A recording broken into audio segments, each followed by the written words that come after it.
Marvel Comics was in a death spiral back in the mid-1970s, but did you know that George Lucas and Star Wars saved them?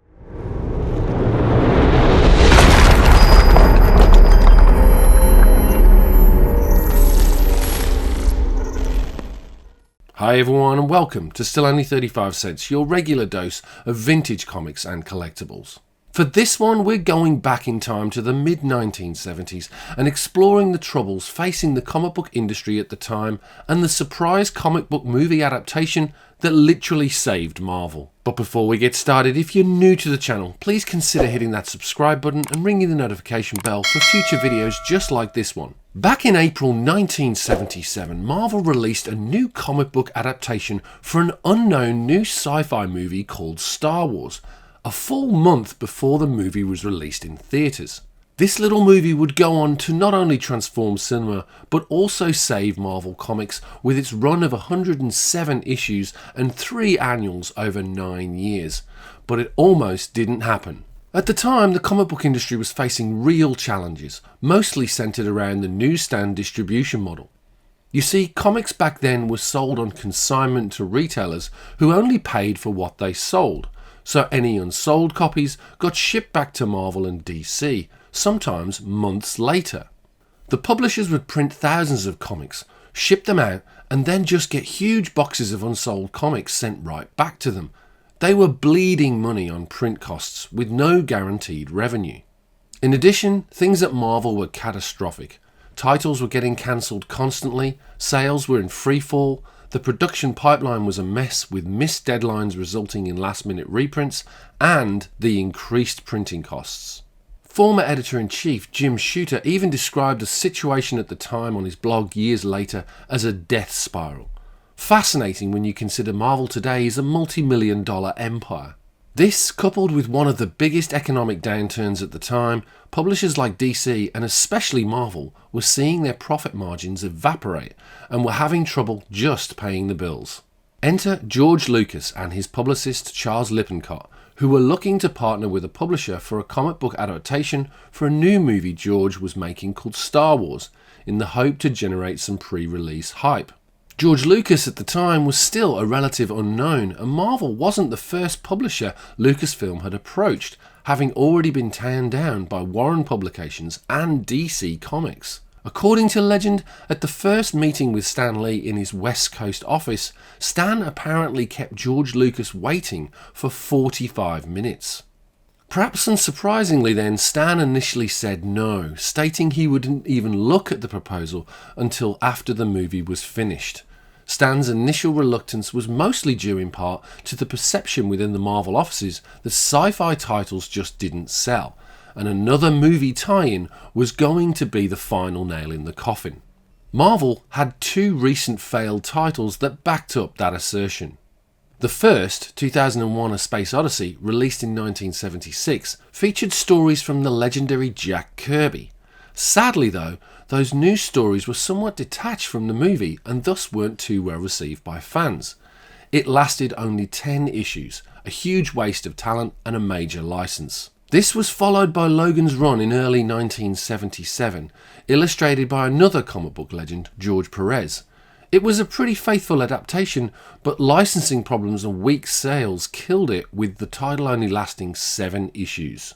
With both of these fresh in their memories, Marvel were not keen to invest in an unknown movie property in the hope of a blockbuster tie-in. Fortunately for Marvel, writer and editor Roy Thomas saw something in the movie and kept pushing for it, absolutely convinced this film was different, after, according to legend, seeing the production art for the Cantina Scene. Thomas was able to convince Stan Lee to a second meeting in 1976, where Stan was finally won over when he heard that Oscar winner Alec Guiness was scheduled to star in it. But what really made the deal special was the terms that Marvel were able to secure with Lucas, basically de-risking the proposition completely. Amazingly, Marvel got Lucas to agree to waive the initial licensing fee, so there was no upfront cost, critical for a company with troubled cash flow. On top of that, and perhaps more critically, they convinced Lucas that royalties would only kick in when sales for the series went past 100,000 copies. Now in the mid-70s, that meant a book was already a certified hit and solidly profitable. The deal basically guaranteed that Marvel couldn't lose a dime on the license itself, unless the comic was already a huge success. Issue number 1 of Star Wars hit the newsstands on April 12, 1977, 1 whole month before the movie premiered, and Marvel absolutely nailed the timing. Sales were good on first launch, but when the movie came out and it was this unbelievable cultural phenomenon, the demand for the comic just went to hyperspace. Sales exploded as the comic was the only piece of merchandise you could get your hands on at the time. The film's run was also legendary, staying in theatres for 135 weeks, over 2.5 years, helping fuel ongoing sales. The first 6 issues featured the adaptation of the film and were reprinted over and over again, with the total sales of these first 6 issues reported to have exceeded 1 million copies. It's widely believed that the Star Wars comic outsold every other Marvel title combined for that year. With Star Wars, they could pay the printing costs and keep the lights on for another month. Jim Shooter later said, "It single-handedly saved Marvel during 1977 and 1978. The book itself was also a fascinating creative endeavour, with writer-editor Roy Thomas and artist Howard Chaykin both working off early script drafts and concept art for those initial 6 issues. This led to some amazing little quirks, extra bonus scenes and continuity errors. Examples included the cover of issue 1 where Darth Vader's armour was green, as well as Jabba the Hutt's first appearance as a humanoid rather than a slug-like creature we know today, and scenes that didn't make it to the movie, like the aforementioned Jabba the Hutt scene, as well as the Biggs Darklighter Tatooine scenes. Marvel's Star Wars comic series also saw the birth of the Star Wars Expanded Universe. After the first 6 issues of the movie adaptation, the Marvel team had to start making up new stories. The first new story, though, wasn't published in Star Wars comic, but instead in the short-lived 16-issue Marvel Youth magazine called Pizzazz, which ran serialized Star Wars stories The Keeper's World and The Kingdom of Ice, predating the new original stories in the main comic book. Outside of Pizzazz, these stories have only ever appeared in Marvel UK's Star Wars Weekly, where the Kingdom of Ice story was finished. Pizzazz had cancelled before the story had ended, as well as 2 one-off Dark Horse reprints. Back in Star Wars comic from issue 7, the team at Marvel began creating the expanded universe, and it got wonderfully strange very quickly.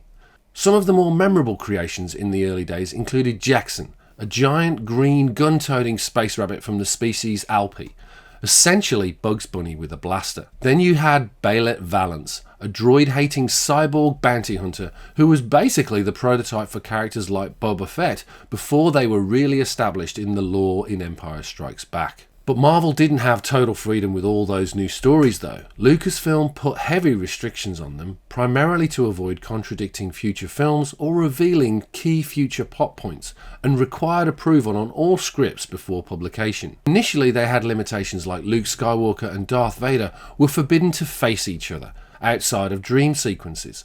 And perhaps understandably, given what we know now, the romantic relationship between Luke and Leia could not progress. Critically, Marvel were not allowed to reference or show the Clone Wars. These limitations grew as the story progressed, especially during the period between The Empire Strikes Back and Return of the Jedi. Following The Empire Strikes Back, Han Solo, Boba Fett and Jabba the Hutt were largely off limits because their fates were tied to the Return of the Jedi, although Han, similar to Luke versus Vader, did occasionally appear in flashbacks or dream sequences. Luke was not allowed to further his Jedi training, and Yoda and Obi-Wan Kenobi could not appear, again, except in dream sequences. Perhaps most interestingly, sometimes the Marvel team would stumble across an idea that George Lucas was planning to use. Perhaps the most famous example was the proposed story arc involving the Empire building a second Death Star. This was immediately rejected by Lucasfilm with the explanation, "You can't do that, we can't tell you why, but you can't do that." Today, almost all of the original Marvel Star Wars comics is now designated Legends or non-canon as a result of the Disney sequel trilogy, but the legacy of this Marvel run still remains. Beilert Valance, the bounty hunter, has now been officially brought back into modern canon, and even Jaxxon, the space rabbit, has popped up again, making his way back into the official timeline. I recently picked up an interesting Star Wars lot at a UK auction house that covers a lot of these books, so let's check them out. So first up, we've got this great looking copy of the first print of Star Wars issue 1, the comic book that literally saved Marvel. Still has some value, this one. Will really look to grade out really well. Fabulous first issue. Super tight corners, so I'll be getting this one graded at CGC.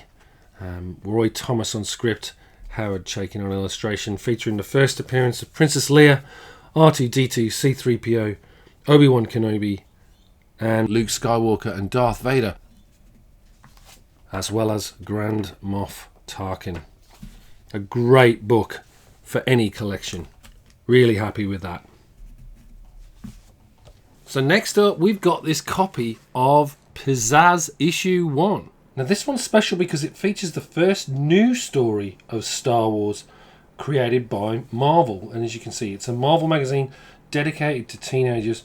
But if you skip through the book to the very end, they serialized Star Wars in this book throughout the entire run of 16 issues.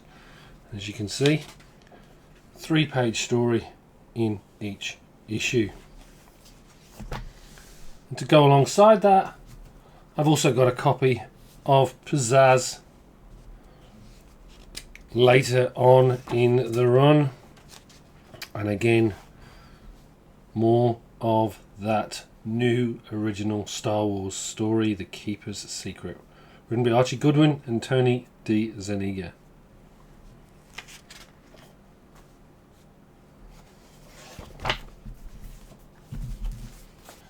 And these stories were later reprinted in Star Wars Weekly in the UK, and as you can see here, the same story but in black and white from that first issue of Pizzazz magazine. Slightly longer.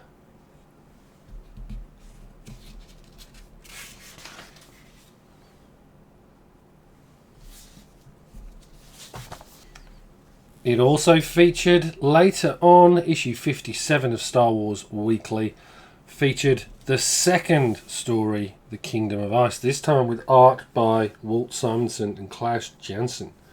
Archie Goodwin on writing duties once again. Great to see this Walt Simonson and Klaus Janson art.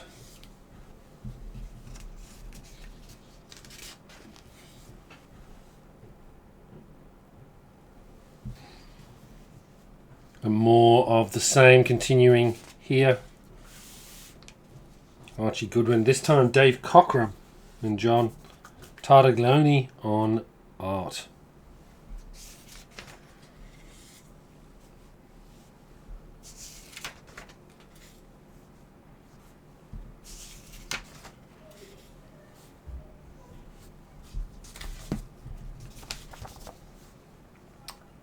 What's great about these reprints in Star Wars Weekly is they actually finished off the Kingdom of Ice story.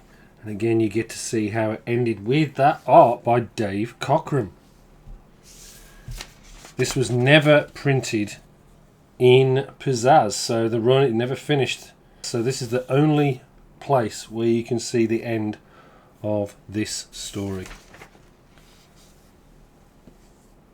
Absolutely brilliant and great Dave Cockrum art to boot.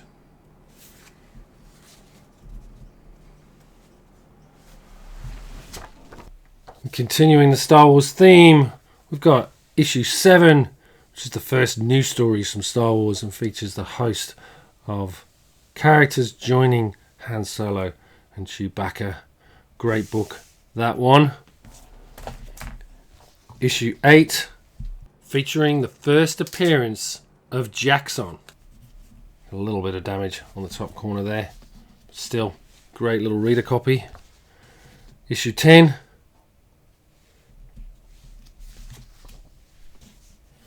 Issue 11 on the Water World.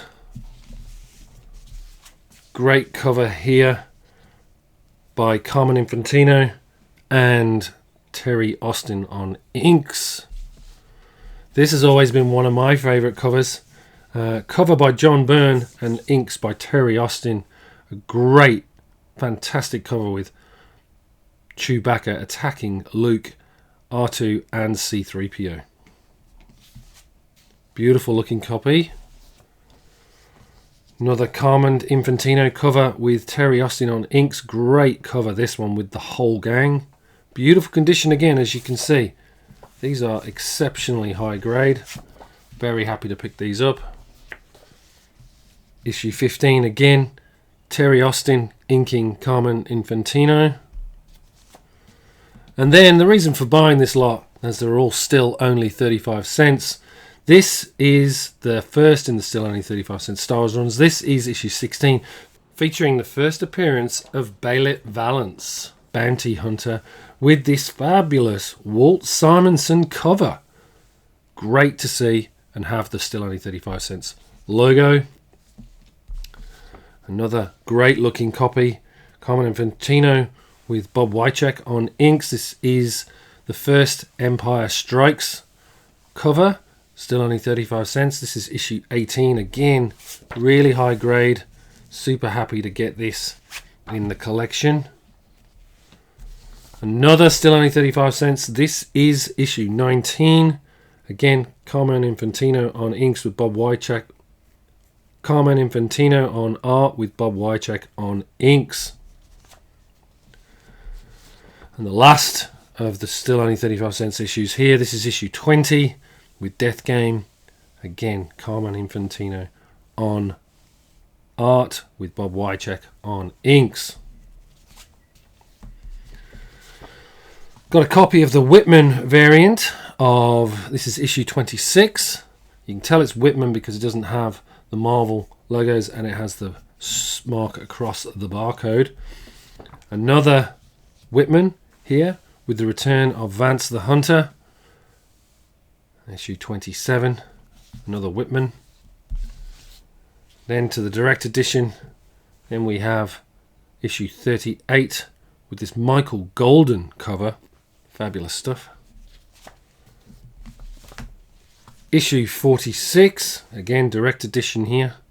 Very few of these at the time, they were mostly newsstands, so these are always interesting to pick up. Issue 47.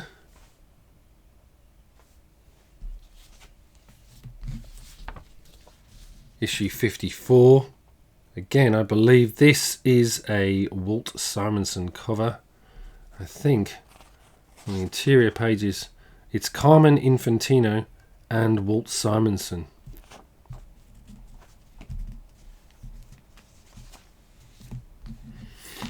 Jumping ahead here to issue 90.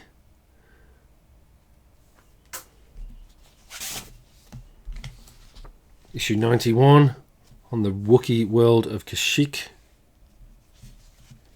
Newsstand edition. Issue 92. A great cover, this one. Cynthia Martin and Bill Sienkiewicz there. Great stuff.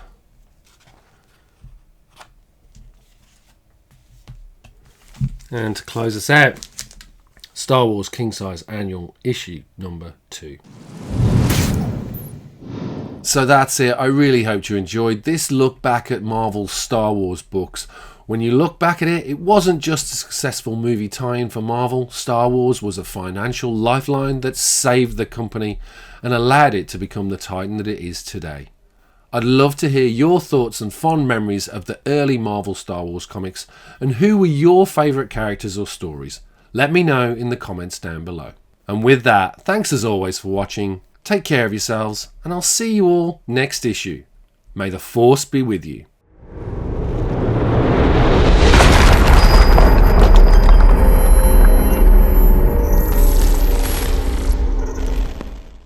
Don't forget to check out other great videos, as well as follow us on Instagram, Facebook and X. We also host a weekly live stream, the Merry Monday Mail Call Show, every Monday morning at 7:30 AM Australian Eastern Time. Enough said.